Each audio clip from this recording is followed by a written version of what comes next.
साहिब साहिब सब कहें मोहि देसाय और साहिब से परिचय नहीं बैठोगे के ही ठो। नमस्कार दोस्तों, मैं अविनाश दास रेशनल कबीर यूट्यूब चैनल में आप सबका हार्दिक स्वागत करता हूं। साथियों, यदि चैनल को सब्सक्राइब नहीं किए हैं तो सब्सक्राइब जरूर करें, शेयर करके अपने सभी साथियों तक पहुंचाएं, बेल आइकन को प्रेस करें, ऑल नोटिफिकेशन ऑन रखें ताकि हर नया अपडेट आप तक पहुंच सके। लाइक और कमेंट जरूर करें। दोस्तों, मैंने सतगुरु कबीर साहब की एक साखी आपके सामने रखी है। दोस्तों, आज पूरा चर्चा का विषय उसी पर केंद्रित रहेगा। सतगुरु ने कहा, साहिब साहिब सब कहें मोहि अंदेशा और साहिब से परिचय नहीं बैठोगे के ठो। हर आदमी कहता है कि हम परमात्मा को जानते हैं और असली परमात्मा को जानते हैं। दूसरा आदमी तो असली परमात्मा को नहीं जानता है, वो आधा अधूरा जानता है। दूसरे पंथ के लोगों में आधा अधूरा ज्ञान है, हमारे ही संप्रदाय में पूरा ज्ञान है। इस तरह से दोस्तों, हर संप्रदाय का आदमी बखान करता है और केवल बखान ही नहीं करता है, जिद में अड़ जाता है और केवल जिद में ही नहीं अड़ता है, लड़ने को तैयार हो जाता है, हाथ पांव तोड़ डालता है, लाठी तलवार और बंदूक निकाल डालता है। इसी का नाम जो है संसार में धर्म है। दोस्तों, तो सतगुरु ने कहा, साहिब साहिब सब कहें। जो साहिब साहिब कह रहे हैं, परमात्मा को जानने के जो है दावा कर रहे हैं, उनको जो है खोदा पहाड़ निकली चूहिया, उनके कर्मों को देखो तो आपस में लड़ लड़ के मर रहे हैं। मोहि अंदेशा और साहिब से परिचय नहीं बैठोगे के ठाओ। सतगुरु कहते हैं, तुमको साहिब से परिचय नहीं हुआ है, सच्चा परमात्मा से परिचय नहीं हुआ है, कहाँ बैठोगे, कहाँ तुमको शांति से बैठने को जगह मिलेगी। और जिस समय सच्चे साहिब से परिचय हो जाएगा दोस्तों, तो शांति से बैठने का तुमको जगह मिलेगी। जिसके लिए सदियों से तरस रहे हो, वो सहज अवस्था, वो निर्वाण अवस्था आसानी से जो है तुमको मिल जाएगी। सच्चे साहिब से परिचय होते ही उसके ज्ञान को प्राप्त करके रहनी में ढाल करके और आप जो है सहज स्थान में अपने उसको चाहे सतलोक कहें, चाहे जो भी कहें, उसको निर्वाण कहें, चाहे मोक्ष कहें, सहज अवस्था में आप बैठ सकते हैं।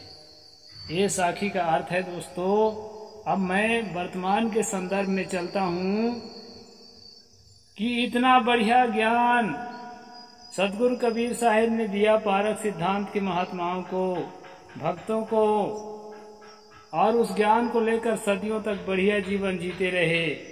मुर्गी कुकरी नहीं खाते रहे, मछली नहीं मारते रहे, अंडा नहीं खाते रहे, दारू नहीं पीते रहे, गुटखा तमाकू नहीं खाते रहे। लेकिन आज दोस्तों, शिक्षा बढ़ गई है, धन बढ़ गया है, समझ बढ़ गई है। ये सब के बढ़ने के बाद भी शराबियों की संख्या बढ़ गई है, और वो भी जो सबसे बढ़िया ज्ञान अपने आप को बताने वाले पारक सिद्धांत हैं, उन्हीं के भक्तों में सबसे ज्यादा शराबी बढ़ रहा है, मांस खाने वाले बढ़ रहे हैं। एक राधा स्वामी के भगत तो यहां तक बोल दिया कि साहेब, हम कबीर साहब को फोटो नहीं रखते, वो पगड़ी वाले अपने बाबा जी बस का रखते हैं फोटो, क्योंकि हमको कबीर पंथी समझ करके हमारे जो अन्य जो साथी हैं वो घृणा करेंगे कि ये तो कबीर पंथी है, मांस मदिरा खाता होगा, इसलिए हम कबीर साहब को फोटो नहीं रखते। उसको जैसी समझ थी वैसे बोलता था। दोस्तों, मैं क्या कहना चाहता हूं उसको आप बारीकी से समझते चले जाइए। ये सच्चाई है, इसको आप नहीं मिटा सकते। क्या अभी वाली पीढ़ी में शराबियों की संख्या बढ़ी है, मांस भक्षण करने वालों की संख्या बढ़ी है, उसका कारण क्या है? जब हमारे पुराने अनपढ़ रहे जो पीढ़ी, वो मांस मदिरा नहीं खाते थे और सच्ची भक्ति करते थे, तो पढ़े लिखे वालों से तो ज्यादा उम्मीद की जाती है ना। अब पढ़े लिखे वाले कुछ लोग हैं भी जिससे वो अपने उम्मीद में खरे उतर रहे हैं। मैं सबकी बात नहीं करता, लेकिन अधिकतम की बात कर रहा हूं। साथियों, मेरा पक्का जो है, मैं एक ग्राउंड रिपोर्टर हूं पारक सिद्धांत का। मंचों पर भाषण करने वाला नहीं हूं कि मंच पर भाषण करे और जो है जैसे सांप जो है थोड़ा सा निकलता है, अपना चारा मिल गया तो फिर बिल में घुस जाता है, तो उसी तरह अपने कमरे में चले गए, फिर अपने आश्रम में जाके मौज मस्ती करने लगे, लग्जरी जीवन जीने लगे, पैसा बटोर के ले गए। ये वाला मैं नहीं हूं। मैं एक गरीब महात्मा हूं और ग्राउंड रिपोर्टर हूं। घर घर जाता हूं, गांव गांव जाता हूं, लोगों के बीच जाता हूं, इसलिए मुझे डिटेल से मालूम है। अगर कोई दूसरा आदमी भी ऐसा करेगा तो उसको भी डिटेल मालूम हो जाएगा कि कारण क्या है। साथियों, हमारे पुरखे अनपढ़ थे, उनको बताया जाता था कि आप कबीर साहब की भक्ति करो। कबीर साहब परम पवित्र हैं, तो वो पूछते थे ये राम की भक्ति, कृष्ण की भक्ति करें कि ना करें? तो उनको बताया जाता था नहीं, उनकी भक्ति मत करो। तो पूछते थे भाई क्यों ना करें? तो रामचरितमानस को जो हिंदी में है, हिंदी अक्षर में, और जो अवधी भाषा देहाती भाषा में है, उसको पढ़ करके दो चार बता देते थे कि देखो बाली को छिप के मार दिया था और वो जो है पशुओं को मार मार के गिरा देता था। और पशुओं को मारना, पक्षियों को मारना, मनुष्यों के साथ गाली झगड़ा करना, झंझट करना, दारू पी के लड़ाई करना, ये सब पाप है। और ये पाप जो है वो पूरी तरह से नहीं छोड़े थे, इसलिए उसकी भक्ति करने से नहीं है फायदा। ऐसा जो है दोस्तों, आंगनों में बैठक होती थी और जो कम पढ़े लिखे भगत हैं उनको ऐसा बताया जाता था, और उतने ही बात को सुन करके वो रामकृष्ण की भक्ति पूरी तरह छोड़ देते थे। और थोड़ा मोड़ा बीड़ी तमाकू अगर सीख गए हैं तो उसको भी तुरंत छोड़ते थे। जब महात्मा बोला करता था कि दान देना है दान, तो बोलते थे कहा देंगे साहेब, हम तो गरीब आदमी हैं। तो साहेब बोलते थे अपने दुर्गुण का दान करना है। अगर बीड़ी पीते हो तो बीड़ी जमा कर जाओ, गांजा पीते हो तो गांजा जमा कर जाओ, दारू पीते हो तो दारू जमा कर जाओ, जिंदगी भर के लिए जमा कर दो और दोबारा कभी मुड़ के मत देखना। तो बड़े सरल लोग होते थे हमारे पुरखे, और वो सब जमा कर देते थे और दोबारा कभी जो है वो बीड़ी पीते हुए, दारू पीते हुए, गांजा पीते हुए नहीं दिखाई पड़ते थे। सतगुरु का नाम लेते हुए दिखाई पड़ते थे, पारक सिद्धांत को फॉलो करते हुए दिखाई पड़ते थे, आत्म सत्ता की चिंतन करते हुए दिखाई पड़ते थे, और अंधविश्वास को त्यागते हुए दिखाई पड़ते थे। दोस्तों, ये पिछली पीढ़ी की बात है। अब सवाल ये है कि अब अगली पीढ़ी जब पढ़ लिख गई है, इसके बाद भी जो है वो अंधविश्वास के तरफ भी जा रही है और जो है मांस मदिरा की तरफ भी जा रही है। तो इसके पीछे क्या कारण है? इसके पीछे मैं ग्राउंड रिपोर्टर होने के कारण 2-3 कारण खोजा हूं दोस्तों। पहला कारण तो यह है कि हमारे पुरखे पढ़े लिखे नहीं थे। हमारे पुरखे गरीब बहुत ज्यादा थे, किसी तरह से खींच तान के सुबह शाम की रोटी कमा पाते थे। तो बहुत ज्यादा नशा पाती करने के लिए पैसा नहीं रहता था। तमाकू बीड़ी सस्ती सस्ती नशा करते थे और साहेब के कहने से उसको भी छोड़ देते थे। तो 1-1 रुपया बच पर के अब क्या होता था, कौड़ी कौड़ी जोड़ के पूंजी लक्ष्य करोड़, पैसा बढ़ता था। एक कारण तो ये है कि 2 पैसा बचाते थे और बाल बच्चों के दुख तकलीफ में काम आता था, शादी विवाह में। और दूसरा कारण ये था दोस्तों, दूसरा कारण ये था कि पाप को डरते थे। कि देखो राम ने छुप कर के बाली को मारा, तो दूसरे जन्म में कृष्ण को जो है जरा नाम के व्याध ने मार गिराया, वही बाली जन्म लेकर के, ऐसा बताया जाता था। तो उस पर विश्वास करते थे कि हाँ भाई, राम ने धर्म का पालन ठीक से नहीं किया था, आधा पुण्य आधा पाप किया था, तो पुण्य का बदला भी मिल गया, उसको पाप का बदला भी मिल गया। तो हमको तो पुण्य करना है ताकि इस तरह से कोई बदला ना मिले। इस तरह दोस्तों विश्वास पर जो है अडिग रहते थे। दूसरा कारण ये है कि वो राम की भक्ति से दूर रह करके सतगुरु कबीर साहब की भक्ति करते थे। और सतगुरु कबीर साहब की भक्ति में जहलो अमल सो सब हरामा, जितने प्रकार के नशा है सब हराम है। और जो है मांसाहार पूरा तरह से हराम है। एक झींगा के मांस से लेकर के, एक मछली के मांस से लेकर के, एक कुकरी बकरी के मांस लेकर के, किसी भी मांस को आप कबीर पंथ में नहीं खा सकते हैं। नहीं तो साहेब डांटेंगे। साहेब के साथ आत्मीय व्यवहार होता है संतों के साथ। इसलिए संत का जो अदब के कारण जो है हमारे पिछले विनम्र पीढ़ी नहीं खाते पीते थे दोस्तों। अब अगली पीढ़ी क्यों खाने पीने लगी, आज की पीढ़ी क्यों खाने पीने लगी? सब नहीं खाते हैं। अभी भी हमारे ठोस कबीर पंथी हैं जो सूंघते तक नहीं है मांस मदिरा। ये भी बता देता हूं, मेरे संपर्क में है ऐसे लोग। तो अब अगली पीढ़ी ज्यादा क्यों खाने पीने लगी दोस्तों, उसके भी कारण मैं बताता हूं। अगली पीढ़ी इसलिए ज्यादा खाने पीने लगी कि यहाँ पर राधा स्वामी पंथ आया, गायत्री पंथ आया, ओम शांति पंथ आया और बहुत सारे पंथ आए। खासकर मैं एमपी छत्तीसगढ़ की बात करता हूँ, महाराष्ट्र की 3 प्रांतों की, जहाँ मेरा ज़्यादा ग्राउंड में आना जाना होता है। जिन प्रांतों में मेरा आना जाना कम है उन प्रांतों का भी जाने से पता चलेगा, लगभग ऐसे ही होगा वहाँ भी। तो साथियों, इन प्रांतों की हाल में बताऊं, जब तरह तरह के पंथ आए तो मुक्ति के लिए, मोक्ष के लिए, कल्याण के लिए, सचखंड के लिए, सतलोक के लिए वो उपदेश करने लगे और कबीर साहब के बानियों का प्रयोग करने लगे। और यह भी दावा करने लगे कि कबीर साहब के बानियों का सच्चा अर्थ हम ही करते हैं। एक कबीरपंथी तो सब भटक गए हैं, ये सही अर्थ नहीं करते। तो इससे क्या हुआ दोस्तों कि धीरे धीरे वो लोग कन्वर्ट होने लगे। लेकिन प्रेम रखते थे कबीर पंथ से, अभी भी रखते हैं।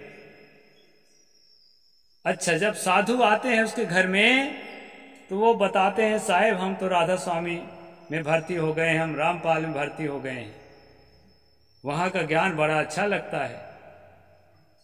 तो इस प्रकार दोस्तों जब बताते हैं तो साधु का दिल टूटता है और साधु का आना जाना उसके घर में कम हो जाता है। किसी दूसरे कारण से उसी रास्ते से निकल रहा है साधु, तो कहाँ रात रुकें, ये समस्या के कारण कभी रुक जाएगा। लेकिन खासकर पर्टिकुलर उसके घर में वो नहीं जाएगा जो कबीर पंथ छोड़ के दूसरे पंथ में भर्ती हो गया है। ये पक्का मानिए। अच्छा, इसका परिणाम क्या आता है? इसका परिणाम ये आता है दोस्तों कि जब तक साधु से आत्मीय संबंध नहीं होगा तो माइक के प्रवचन सुनकर के जीवन का सुधार कभी नहीं हो सकता। इसका मैं आपको गारंटी देता हूं। टीवी में सुनकर के या माइक में पंडालों में सुनकर के किसी के जीवन का सुधार नहीं होता।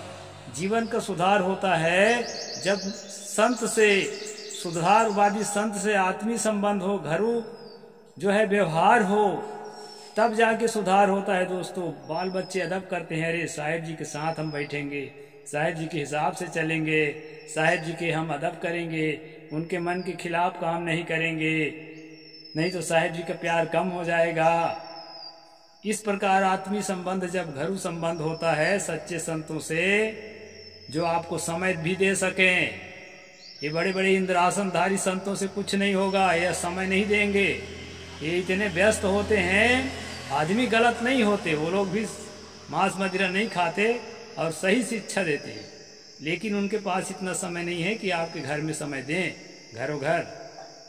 और जो घरों घर समय देते हैं उन संतों के अवहेलना शुरू हो गया छत्तीसगढ़ के अंदर। मैं भोग करके भुक्त भोगी के हिसाब से बता रहा हूं, ये कोई मैं कल्पना नहीं कर रहा हूं। तो जब अवहेलना शुरू हुआ, आत्मीय व्यवहार नहीं होने लगा आपके बाल बच्चों से, तो वो संत के अदब करने वाले नहीं हैं। घर में आएंगे तो व्यवहार करेंगे थोड़ा, भाई घर में तो कुत्ता भी आ जाए तो उसको एक रोटी दिया जाता है, कुत्ते के बतौर व्यवहार करते हैं दोस्तों। आज वो स्थिति आ गई है, इसलिए संत जो है अपना अपना बिजनेस अपनाते हैं। कोई ऑनलाइन बिजनेस करता है, कोई यूट्यूब का काम करता है, कोई और काम करता है, अपना जीवन जी लेता है, लेकिन किसी के रोटी के मोहताज नहीं है। तो इसका परिणाम ये आया कि आत्मीयता घट गई। और तीसरा सबसे बड़ा कारण और बता देता हूं दोस्तों, वो है विद्या। जब लोग पढ़ लिख गए तो सोचे कि राम कृष्ण ये बड़े बड़े महान भगवान थे, इन पर पढ़ा जाए, तो पढ़ने लगे दोस्तों। थोड़ा कम पढ़ा लिखा आदमी शाकाहारी होता है, भी बता देता हूं। जो कम पढ़ा लिखा आदमी हो शाकाहारी होता है कबीरपंथी, और जो कबीरपंथी ज्यादा पढ़ लिख लेता है वो मांस खाना शुरू करता है, बीड़ी सिगरेट पीना, दारू पीना शुरू करता है। उसका कारण क्या है? वो जो है किताबें पढ़ना शुरू करता है। कौन सा किताब? फिल्मी दुनिया की किताब नहीं, पाश्चात्य साहित्य नहीं। कई लोग पाश्चात्य करके पूरा अंग्रेजों पर थोपते हैं। वो शुरू करता है श्रीमद् भागवत पढ़ना शुरू करता है, धंधा के लिए नहीं। जो धंधा के लिए पढ़ते हैं ना वो लोग ठीक ठाक रहते हैं, क्योंकि लोगों से पैसा लेना रहता है। वो समझ के लिए पढ़ता है, श्रीमद् भागवत पढ़ने लगता है, रामचरितमानस और वाल्मीकि रामायण भी पढ़ने लगता है, महाभारत भी पढ़ने लगता है। अधिक पढ़ा लिखा आदमी और जब पढ़ता है और देखता है तो सबसे बड़ा भगवान, सबसे बड़ा ईश्वर राम और कृष्ण, ये बड़े बड़े भगवान कहलाने वाले लोग मांस खाते हुए वहां चित्रित मिलते हैं, दारू पीते हुए वहां चित्रित मिलते हैं, बहू बेटियों को साथ जो है रेप करते, बलात्कार करते हुए भी चित्रित मिलते हैं भगवान सब। तब वो देखता है कि बड़े बड़े भगवानों के लिए अगर ये सब चीज अच्छा था, तो हम तो छोटे मोटे आदमी हैं भाई। जब इतना बड़ा भगवान मन को नहीं थाम सका तो हम कौन खेत के मूली हैं। और ऐसा सोचकर दोस्तों वह भी मांस मदिरा खाने लगता है और छल कपट व्यभिचार की तरफ भी अपने मन को दौड़ाने लगता है। तो मैं ये नहीं कहता कि पढ़ना लिखना नहीं चाहिए, मैं भी पढ़ता हूं लिखता हूं, लेकिन साथियों सच्ची निष्ठा एकाग्र करके पूरा मन को कंसंट्रेट करके सच्ची निष्ठा केवल और केवल सतगुरु कबीर साहिब में कबीरपंथी को रखना चाहिए और अन्य को पढ़ना चाहिए। और जो अन्य पंथी हैं उनको भी बता देता हूं, वो अपने पंथ में सच्ची निष्ठा रखें लेकिन अन्य को भी पढ़ें। अन्य को पढ़ना जो है जब वर्जित कर देते हैं तो कबीर पंथ को नहीं समझ पाते, और अन्य को भी पढ़ना चालू रखेंगे तो मैं गारंटी से कहता हूं अगर तर्कशील आदमी होगा, अगर थोड़ी भी बुद्धि रखता होगा खोपड़ी में, तो आखिर में पारक सिद्धांत को सही ही मानेगा। और जो है राम कृष्ण ब्रह्मा विष्णु दुर्गा काली, ये सारे कचरा को दिमाग से बाहर निकाल के फेंक देगा और सिर्फ सत्य के रास्ते पर चलेगा। क्योंकि दुर्गा काली को दुर्गा सप्तशती में जब पढ़ोगे ना तो कच्चा खून पीते हुए, कच्चा मांस खाते हुए चित्रित किया हुआ है। तो मांस खाने वाले, मदिरा पीने वाले, व्यभिचार करने वाले लोगों को पढ़ पढ़ के आप जो है बुराइयों से अपने आप को बचाना चाहेंगे, तो ये जैसा मन, हमारा मन जैसा पढ़ता है वैसे अपने आप को गढ़ता है दोस्तों। इसलिए जो है उनको एक किताब के रूप में, एक काल्पनिक कहानी के रूप में अगर पढ़ेंगे और भगवान तथागत बुद्ध को अगर पढ़ेंगे भगवान महावीर को पढ़ेंगे, गुरु नानक देव को पढ़ेंगे, कबीर पंथी हो तो कबीर पंथ के किताब तो पढ़ेंगे ही। ऐसी किताबों को जब पढ़ेंगे तो आप शुद्ध शाकाहारी और अहिंसक बन जाएंगे। किसी के मारना तो दूर, गाली देना, किसी का दिल दुखाना भी आपको बुरा लगेगा कि वो भी मेरे जैसा इंसान है, उसको मैं तिरस्कार क्यों करूं, उसका मैं अपमान क्यों करूं, उससे मैं छुआछूत भेदभाव क्यों करूं, उससे मैं लिंग भेद क्यों करूं। स्त्री है या पुरुष है, वो भी इंसान है, वो भी मेरे जैसा है। आत्मवत सर्वभूतेषु यह पश्यति स पंडिता, ये आपके जीवन में चरितार्थ होएगा दोस्तों। इसलिए जो है मैं पाखंड अंधविश्वास का खंडन करता हूं तो लोग कहते हैं कि आप भगवान का खंडन करते हैं, आप देवी का खंडन करते हैं, आप देवता का खंडन करते हैं। और मैं खंडन नहीं करता, मैं किताब पढ़कर सुनाता हूं दोस्तों, और उन्हीं के भक्तों के द्वारा लिखा हुआ किताबों को पढ़ता हूं। कुछ हमारे संस्था की किताब नहीं है। गीता प्रेस गोरखपुर की किताबों में आप देखेंगे रामायण, वाल्मीकि रामायण में राम को सीता को दारू पीते मांस खाते दिखाया है। अगर मैं पढ़ के सुनाता हूं तो आपको कष्ट क्यों होता है? मैं एक गरीब महात्मा हूं इसलिए कष्ट होता है क्या? जब लिखने वाला लिख दिया, छापने वाला छाप दिया, कंपनी चला रहा है, बेच रहा है, तो आपको कष्ट नहीं होता है, और मेरे पढ़ के सुनाने से आपको कष्ट होने लगा? तो मैं पैसा देकर खरीदा हूं तो पढ़ने का तो मेरा अधिकार है, और अपने लोगों को सुनाने का भी मेरा अधिकार है। इसलिए साथियों, अंधविश्वास से, पाखंड से, आडंबर से मुक्त होकर के, जातिवाद से मुक्त होकर के शुद्ध मनुष्य बनिए। कबीर पंथी होने के लिए मनुष्य बनना जरूरी है, हिंदू बनना जरूरी नहीं है, मुसलमान ईसाई बनना तो जरूरी है ये नहीं है, और कोई बना भी नहीं है। कबीर पंथी ज्यादातर अपने आप को हिंदू मान के और धोखे में रामायण महाभारत को अपना आराध्य ग्रंथ मानता है, और उनमें लिखे हुए भगवानों के आचरण को अपने जीवन में उतारता है। इसलिए मांस मदिरा खाना शुरू कर दिया। इसलिए साथियों, इस सच्चाई को सह सको तो प्यार से सहो, न सह सको तो किताब खोल करके देखो, और किताब में ना मिले तो मुझे जो है आप संपर्क करो, मैं खोल खोल के आपको दिखाऊंगा, आप ही की जिसको आप अपना किताब मानते हैं। इसलिए आज सुबह एक संत मुझे फोन करके जो है और बोले कि अपना कैंपेन आप बंद कर दीजिए। तो मेरा कोई कैंपेन नहीं है, मैं जो है किताब पढ़कर सुनाता हूँ और सुनाता रहूंगा। साहेब बंदगी, जय जोहार, जय भीम, जय भारत।